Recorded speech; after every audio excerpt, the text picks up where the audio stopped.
Good morning, students.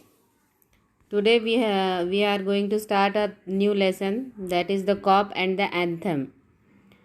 So the icebreakers are: suppose you have gone to a place where the winter season is very severe. Discuss with your partner the ways in which you would protect yourself in the cold climate. यानी कि आप जो हैं, आप एक ऐसी जगह पर गए हैं जहाँ पर सर्दी जो है बहुत ज़्यादा होती है। तो जाने से पहले ही आप सारी तैयारियां करके जाएंगे कि किस तरह हम क्या क्या तैयारी करेंगे कि अपने आप को सर्दी से बचा सकें। तो ये वेब आपको कंप्लीट करना है। दूसरा है, when you see a cop approaching you feel either relieved or scared. Discuss with your partner the situation when you feel relieved or scared. Cop किसे कहेंगे? पुलिस वाले को। जब दो सिचुएशंस दी गई हैं कि एक सिचुएशन ऐसी होगी कि जिसमें आप जब एक पुलिसमैन को अपनी तरफ आते हुए देखेंगे तो बिल्कुल पुरसुकून हो जाएंगे, रिलीव्ड महसूस करेंगे, राहत महसूस करेंगे। और दूसरा है कि आप जो है, अगर कोई पुलिस वाला आपकी तरफ आ रहा होता है तो आप बहुत डर जाएंगे। तो ये क्या सिचुएशन हो सकती है? तो कब आप रिलीव्ड महसूस करेंगे? तो आपको ऐसी दो सिचुएशंस देना है। इसमें एक दी गई है, you are walking alone in a dark street. आप अंधेरे में, एक बहुत ही अंधेरी गली है, वहाँ से आप जा रहे हैं। उतने में आप देखते हैं कि एक पुलिस वाला आपकी तरफ आ रहा है, तो आप रिलीव्ड महसूस करेंगे ताकि वो आपकी हेल्प कर सके। और दूसरी सिचुएशन दी गई है, स्कैर्ड जब आप होंगे। You are riding bike without a valid driving licence.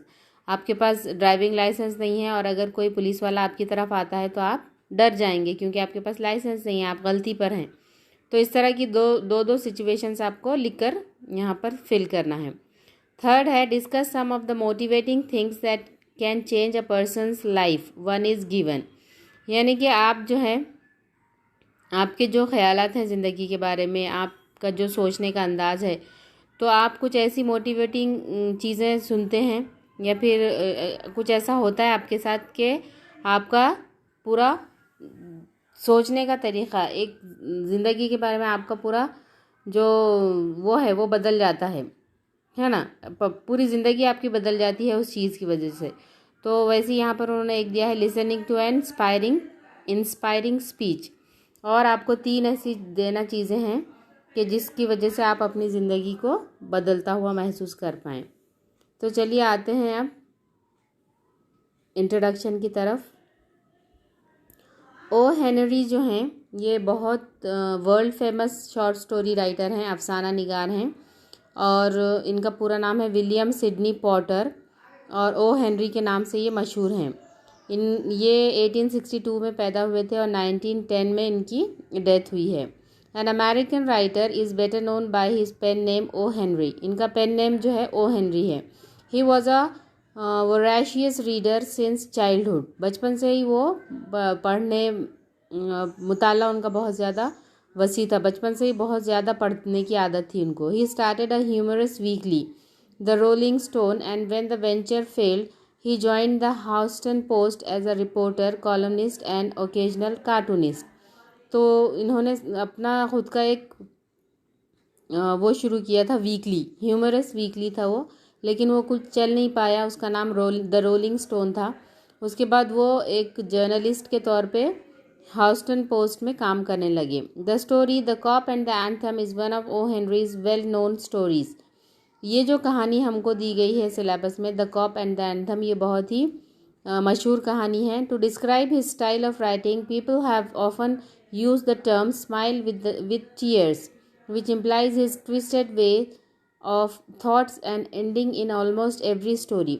तो इनकी कहानियों की ख़ास बात क्या है कि पढ़ने वाला जो होता है उसके चेहरे पर मुस्कुराहट आ जाती है, लेकिन आंखों में आंसू भी साथ ही आ जाते हैं। इस तरह की सिचुएशन वो अपनी कहानियों में पेश करते हैं। In this story the main character Soapy is a vagabond and a person with criminal background. तो हम जिस शख्स की कहानी आज पढ़ने वाले हैं उसका नाम सोपी है। और सोपी जो है एक बदमाश किस्म का इंसान है।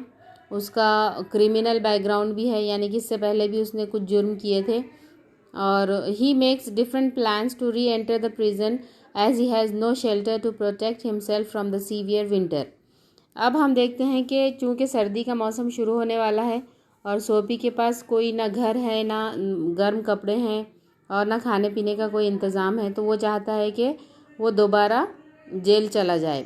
The story ends in an unexpected way. O Henry has depicted Soapy's futile attempts to get arrested in a very humorous when.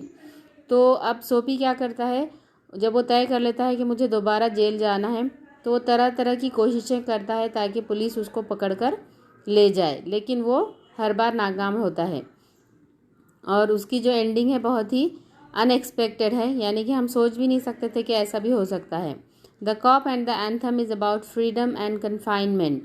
ये इस कहानी का जो जिस्ट है या फिर थीम अगर जिसे कहें तो वो है फ्रीडम और कन्फाइनमेंट। फ्रीडम यानी कि आज़ादी और कन्फाइनमेंट यानी कि क़ैद।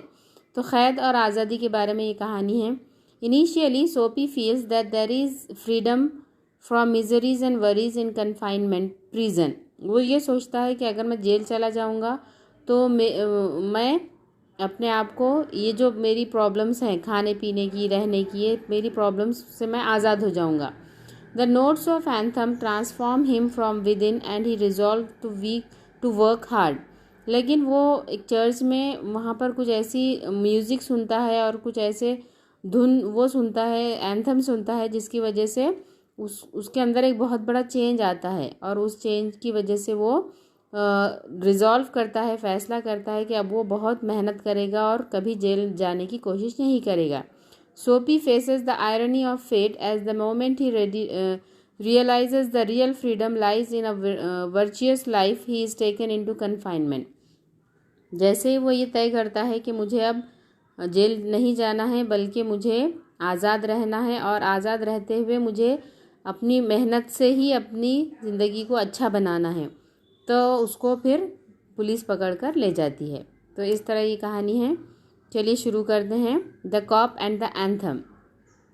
Soapy left his bench and strolled out of the square and across the level sea of asphalt where Broadway and Fifth Avenue flow together. Up Broadway he turned and stopped at a luxurious cafe. तो हम देख रहे हैं कि सोपी जो है एक पहले बेंच पर बैठा था, फिर बाद में वो इधर उधर ऐसे ही चलने लगता है। स्ट्रोल्ड यानी कि यूं ही इधर उधर घूमना, तो वो ऐसे इधर उधर घूमने लगता है उस स्क्वायर के पास और फिर चलते चलते वो एक बहुत ही महंगे किस्म के रेस्टोरेंट के पास आता है। Soapy had confidence in himself from the lowest button of his vest upward. He was shaven and his coat was trim and his neat black bow had been presented to him by a lady missionary on Thanksgiving Day। तो अब वो अपने हुलिये की तरफ ध्यान देता है कि मैं कैसा दिख रहा हूँ देखने में। तो ऊपर का हिस्सा तो उसका ठीक ठाक है, उसने एक कोट पहन रखा है और उस पर एक बो भी लगा रखी है। बो किसे कहते हैं, एक नेकटाई टाइप उसके गले के पास लगा हुआ है। तो ये एक मिशनरी से रिलेटेड लेडी ने उसको दिया था। If only he could reach a table in a restaurant unsuspected success would be his. तो वो ये सोचता है कि मैं, अगर मुझे किसी ने ध्यान से नहीं देखा तो मैं उस रेस्टोरेंट में किसी टेबल पर तक पहुंच सकता हूं। The portion of him that would show above the table would raise no doubt in the waiter's mind. और वो एक बार बैठ जाता है टेबल पर तो उसका जो हिस्सा नज़र आएगा, ऊपर का हिस्सा, तो उससे कोई वेटर उसके ऊपर शक नहीं करेगा। A roasted mallard duck thought Soapy would be about the thing with a bottle of wine and then some cheese, a cup of coffee and a cigar. $1 for the cigar would be enough. तो वो सोचने लगा कि मैं जब restaurant में जाऊंगा तो मैं क्या क्या खाऊंगा। उसने सोचा कि मैं एक भुनी हुई बतख खाऊंगा और थोड़ी सी शराब लूँगा और चीज़ ख़रीदूँगा, मतलब चीज़ का ऑर्डर दूँगा वहाँ पर रेस्टोरेंट में, और थोड़ी सी कॉफ़ी और एक सिगार लूँगा। The total would not be so high as to call forth any extreme of revenge from the cafe management and yet the meat would leave him filled and happy with the journey to his winter island. तो वो ये सोचने लगा कि इस तरह की अगर मैं एक अच्छा सा खाना खा लेता हूँ तो जो मुझे आगे चलकर जहाँ जाना है मुझे, यानी कि वो ये तय करता है कि मुझे जेल जाना है, और वो सोचने लगा कि इससे पहले मुझे एक अच्छी सी दावत मैं उड़ा लेता हूँ, उसके बाद मैं अपनी मंजिल तक चला जाऊँगा। But as Soapy set foot inside the restaurant door, the head waiter's eye fell upon his tattered trousers and decadent shoes. तो जैसे ही वो रेस्टोरेंट के दरवाजे में पहुंचा तो जो हेड वेटर जो था तो उसने पूरा का पूरा उसे देख लिया ऊपर से नीचे तक। और जैसे उसने ऊपर से नीचे तक देखा तो उसके जो पैंट्स थे, ट्राउज़र्स जो थे, वो बहुत ही बुरी हालत में थे और उसके शूज़ भी बहुत ख़राब हो चुके थे। तो ये दोनों चीज़ें देखने के बाद हेड वेटर जो था वो अलार्म्ड हो गया। वो समझ गया कि ये ऐसा शख्स है जो हमारे रेस्टोरेंट में खाना तो खाएगा लेकिन पैसे नहीं दे पाएगा। Strong and ready hands turned him about and conveyed him in silence and haste to the sidewalk and averted the ignoble fate of the menaced mallard. तो उसने जो कोशिश की थी कि एक अच्छा सा डिनर मैं करता हूँ, लेकिन चूंकि हेड वेटर ने उसे देख लिया था, पहचान लिया था कि ये एक शख्स है जो कि यहाँ पर खाना तो खा सकता है लेकिन वो पैसे देने की पोजीशन में नहीं है, इसलिए उसको दो वेटर्स आए और उन्होंने ज़बरदस्ती उसको रेस्टोरेंट से बाहर ले जाकर फेंक दिया। और उसको वो जो उसका जो मतलब एक किस्म की बेइज्जती हुई उसकी, लेकिन उसको कोई इसका अफसोस नहीं था। Soapy turned off Broadway. It seemed that his route to the coveted island was not to be an easy one. Some other way of entering the limbo must be devised. तो लिम्बो कहते हैं border place between heaven and hell. तो उसने जो सोच रखा था कि मुझे कहाँ जाना है, मुझे जेल जाना है। क्यों जाना है जेल? क्योंकि सर्दी से बचने के लिए उसके पास कोई सहूलतें मौजूद नहीं थी। तो इसकी ये पहली कोशिश थी कि एक महंगे रेस्टोरेंट में वो जाएगा, खाना वाना खाएगा और जब उससे बिल का तकाजा किया जाएगा तो वो क्या करेगा, कह देगा कि मेरे पास पैसे नहीं हैं और फिर इसलिए उसको पुलिस पकड़कर जेल में डाल देगी। ये उसकी पहली प्लानिंग थी जो कि नाकाम हो गई और उसको बाहर फेंक दिया गया रेस्टोरेंट के बाहर। तो अब उसकी दूसरी कोशिश शुरू होती है। At a corner of 6th Avenue, electric lights and cunningly displayed wares behind plate glass made a shop window attractive. Soapy took a stone and dashed it through the glass. People came running round the corner, a policeman in the lead. Soapy stood still with his hands in his pockets and smiled at the sight of brass button. तो अब दूसरी कोशिश उसकी ये थी कि वहाँ पर बहुत अच्छी खूबसूरत दुकानें बनी हुई थी और उन दुकानों में जो है डिस्प्ले पर जो है होता है ना, सामान रखा हुआ होता है ताकि बाहर से भी लोग उसे देख पाएँ। तो उसने क्या किया, एक पत्थर उठाया और एक दुकान पर उसने पत्थर फेंका जिसकी वजह से वहाँ का ग्लास टूट गया, कांच टूट गई और लोग जो हैं उसकी तरफ भागते हुए आए। उनमें एक पुलिस वाला भी था। वो सारे के सारे इसकी तरफ दौड़े। Where is the man that done that, inquired the officer agitatedly. तो सोपी से उस पुलिसमैन ने पूछा, कहाँ है वो शख्स जिसने ये किया है, यानी पत्थर किसने मारा? Don't you think that I might have had something to do with it, said Soapy with a friendly voice as one greets good fortune. तो उसने क्या कहा, सोपी ने जवाब में कहा, क्या आप ये नहीं समझते कि मैंने ये सब किया है? The policeman refuse to accept Soapy even as a clue. तो पुलिसमैन बिल्कुल मानने को तैयार नहीं था कि ये सब जो है सोपी ने किया है, पत्थर जो है सोपी ने मारा है। क्यों? क्योंकि अगर उसने मारा होता तो वो वहाँ से भाग जाता, वो खड़ा क्यों रहता वहाँ पर?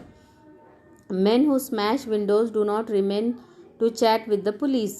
तो उसका ये मानना था पुलिस वाले का कि जो भी शख्स ऐसा करेगा, पत्थर मारेगा, तो वो वहाँ खड़ा नहीं रहेगा बल्कि वहाँ से फ़ौरन भाग जाएगा। They take to their heels. तो जो भी ऐसा करता है वो वहाँ से फ़ौरन भागता हुआ चला जाता है। The policeman saw a man halfway down the block running to catch a car. With drawn club, he joined in the pursuit. Soapy, with disgust in his heart, drifted along twice unsuccessful. तो अब ये शख्स जो है, police वाला जो है, एक शख्स उसको नज़र आता है जो कि कार को रोकने के लिए भाग रहा था। तो वो समझता है कि यही वो आदमी है जो कार को रोक रहा है, यही वो आदमी है जिसने कांच तोड़ी है। तो वो क्या करता है, उस पुलिस वाला जो है उस भागते हुए आदमी को पकड़ने के लिए उसकी तरफ भागता है और इसकी तरफ ध्यान नहीं देता सोपी की तरफ। हालांकि सोपी कह रहा है कि मैंने ये काम किया है, लेकिन वो मानने को तैयार नहीं है और इस तरह दो मरतबा वो अपनी कोशिश में नाकामयाब होता है। On the opposite side of the street was a restaurant of no great pretensions. तो अब जो है अब ये आगे बढ़ता है सोपी और एक सस्ते किस्म के रेस्टोरेंट की तरफ जाता है। It catered to large appetites and modest purses. तो वो कैसा रेस्टोरेंट था कि आप ज़्यादा भूखे हैं तो आपको अच्छा वहाँ पर खाना मिल जाएगा और ज़्यादा महंगा भी नहीं होगा। Its crockery and atmosphere were thick, its soup and napery thin. Into this place Soapy betook himself without challenge. अब जो है सोपी क्या करता है, उस रेस्टोरेंट में घुस जाता है और वहाँ पर वो खाना खाता है। At a table he sat and consumed beef stick, flapjacks, donuts and pie, and then he told the waiter the fact that the minutest coin and himself were total strangers. तो उसने अच्छे से पेट भर के खाना खा लिया और उसके बाद वहाँ पर वेटर को ये बताया कि मेरे पास मैं और पैसे ये दो अजनबी हैं, यानी कि मेरे पास कोई पैसे नहीं हैं तुमको देने के लिए, एक छोटा सा कॉइन भी नहीं है मेरे पास। Now get busy and call a cop said Soapy and don't keep a gentleman waiting. तो उसने क्या कहा वेटर से कि फ़ौरन एक पुलिस वाले को बुलाओ और मुझे इंतज़ार मत करवाओ क्योंकि मैं जल्द से जल्द जेल जाना चाहता हूँ। No cop for you said the waiter with a voice like butter cakes and an eye like the cherry in Manhattan cocktail. हे कौन? Neatly upon his left ear on the callous pavement, two waiters pitched Soapy, and he arose joint by joint as a carpenter's rule opens and dusted his clothes closed. अब क्या हुआ, वो उसने क्या किया, उस वेटर ने दो लोगों को बुलाया और इसको बाहर फिकवा दिया फिर से, और उसने कहा कि मैं तुम्हारे लिए कोई पुलिस को नहीं बुलाने वाला हूँ। इस तरह वो वापस फिर वो ज़मीन पर गिर गया था तो वो उठा। अब ये तीसरी मर्तबा था जब वो अपनी कोशिश में नाकामयाब हुआ था। Arrest seem now but an elusive dream. तो अरेस्ट जो है उसको एक बहुत ही नामुमकिन किस्म का ख्वाब दिखने लगा। The island seemed very far away. तो वो जो चाह रहा था कि जल्द से जल्द जेल चला जाए, तो वो रास्ता जो है जेल का रास्ता उसे और ज़्यादा दूर होता हुआ दिखाई दिया। A policeman who stood before a drug store 2 doors away laughed and walk down the street. तो जब वो यहाँ सोच रहा था कि काश कोई मुझे पुलिस वाला पकड़ लेता, तो वहाँ एक पुलिस वाला उसको दिखाई दिया, लेकिन वो वहाँ से हंसता हुआ जा रहा था। Soapy was seized with a sudden fear that some dreadful enchantment had rendered him immune to arrest. He was in a state of panic, and when he came upon another policeman laughing grandly in front of a glittering theatre, he caught at the immediate straw of a disorderly conduct. तो यहाँ पे हम देखते हैं कि सोपी जो है अपनी जो कोशिश थी जेल जाने की, 3 मरतबा वो उसमें नाकामयाब हो चुका था और अब जो है अब वो फिर एक प्लान बनाने लगा। On the sidewalk Soapy began to yell drunken gibberish at the top of his harsh voice. अब उसने क्या किया कि वहाँ पर उसको 2 पुलिसमैन नज़र आए, तो उसने एक शराबी होने की एक्टिंग शुरू कर दी और अजीब अजीब हरकतें वो करने लगा। He danced, howled, raved and otherwise disturb the skies. तो उसने क्या किया, नाचना, गाना, ज़ोर ज़ोर की आवाज़ें निकालना और अजीब अजीब हरकतें वो करने लगा ताकि पुलिस वाले ये समझें कि ये एक बुरा इंसान है, एक मुजरिम है जो कि जिसने खूब शराब पी रखी है, तो वो मुझे पकड़कर जेल में डाल देंगे। ये उसका इरादा था, ये उसकी प्लानिंग थी। The policeman merely twirled his club, turn his back to Soapy and remark to a citizen. तो पुलिस मैन ने क्या किया, सिर्फ उसकी तरफ देखा और वहाँ से पलट गया। एक सिटीज़न जो वहाँ से जा रहा था उसको क्या बोला, it's one of them Yale lads celebrating the goose egg they give to the Hartford college, noisy but no harm, we have instructions to let them be. तो पुलिस वाले ने क्या कहा कि अरे ये तो वो कॉलेज के बच्चे हैं और ये शोर तो करते हैं लेकिन ये कोई नुकसान नहीं पहुंचाते, तो हमको इंस्ट्रक्शन मिली है कि इनको रहने दिया जाए, इनको डिस्टर्ब करने की ज़रूरत नहीं है, इनको पकड़ने की भी ज़रूरत नहीं है। अब ये उसकी चौथी कोशिश थी जिसमें वो नाकामयाब हुआ था। Disconsolate, Soapy stopped his unavailing racket. Would never a policeman lay hands on him? In his fancy, the island seemed an unattainable Arcadia. He buttoned his thin coat against the chilling wind. तो अब जो है उसको जो jail जाने का ख्वाब था बिल्कुल एक नामुमकिन बात लगने लगी। वो ये समझने लगा कि शायद अब ज़िंदगी भर कोई पुलिस वाला उसको नहीं पकड़ेगा, और वो सोचने लगा कि अब मैं क्या करूं, कैसे बचूं इस सर्दी से, क्योंकि उसने जो कपड़े पहन रखे थे वो सर्दी से बचने के लिए नाकाफ़ी थे। In a cigar store, he saw a well-dressed man lighting a cigar at the swinging light. He had set his silk umbrella by the door on entering. Sophie stepped inside, grabbed the umbrella and sauntered off with it slowly. The man at the cigar light followed hastily. तो अब जो है उसने क्या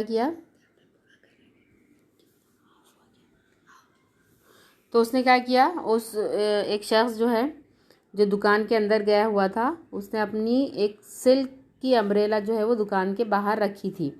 तो ये गया वहाँ पर और जाकर उसने क्या किया, वो अम्ब्रेला उठा ली चोरी करने के इरादे से, ताकि पुलिस वाले उसको पकड़ कर ले जाएं। तो इसने क्या किया, वो अम्ब्रेला उठा ली। My umbrella, he said sternly, और उसने बहुत ही मतलब क्या कहेंगे आपको, अपनी एक मालिक होने की हैसियत से उसने कहा कि ये मेरी अम्ब्रेला है। ओह इज इट, स्नीयर्ड सोपी, adding insult to petty larceny. Well why don't you call a policeman, I took it, your umbrella, why don't you call a cop, there stands one on the corner. तो उसने क्या कहा, अरे मैंने तो आपकी umbrella ले ली है, तो आप ऐसा क्यों नहीं करते कि किसी पुलिसमैन को बुलाइए और मुझे उसको पकड़वा दीजिए, और जल्दी जाइए और एक पुलिसमैन को बुलाइए ताकि वो मुझे यहाँ से पकड़ कर ले जाए। The umbrella owner slowed his steps. Soapy did likewise with a premonition that luck would again run against him. The policeman eyed at the two curiously. तो वहाँ पर पुलिसमैन पहुँच चुका था और उसने जब देखा कि सोपी जो है पुलिस से भागने की कोशिश नहीं कर रहा है बल्कि वो रेडीली उसके साथ जाने को तैयार है, तो उसने कहा, of course said the umbrella man, well you know how these mistakes occur if it's your umbrella. I hope you'll excuse me. I picked it up this morning in a restaurant. If you recognize it as yours, why I hope you will. तो वो जो umbrella का मालिक था उसने कहा कि अच्छा क्या ये आपकी अम्ब्रेला है, ये अम्ब्रेला तो मुझे सुबह एक रेस्टोरेंट में मिली थी, अगर ये आपकी है तो फिर आप इसको रख सकते हैं. Of course it's mine, said सोपी सैवेजली. और उसने कहा कि हाँ ये मेरी, सोपी ने कहा कि हाँ ये मेरी ही अम्ब्रेला है. The ex-umbrella man retreated. The policeman hurried to assist a tall blonde in an opera cloak across the street in front of a streetcar that was approaching 2 blocks away. तो जब उसने देखा कि मामला सुलझ गया है, पुलिसमैन ने देखा कि ये मामला सुलझ गया है, तो वो दूसरी तरफ चला गया. तो इस तरह हम यहाँ तक रुकेंगे आज. अगला जो है हिस्सा, आखिरी हिस्सा जो है दूसरा हिस्सा हम अगली बार कंप्लीट करेंगे इंशाल्लाह. Thank you.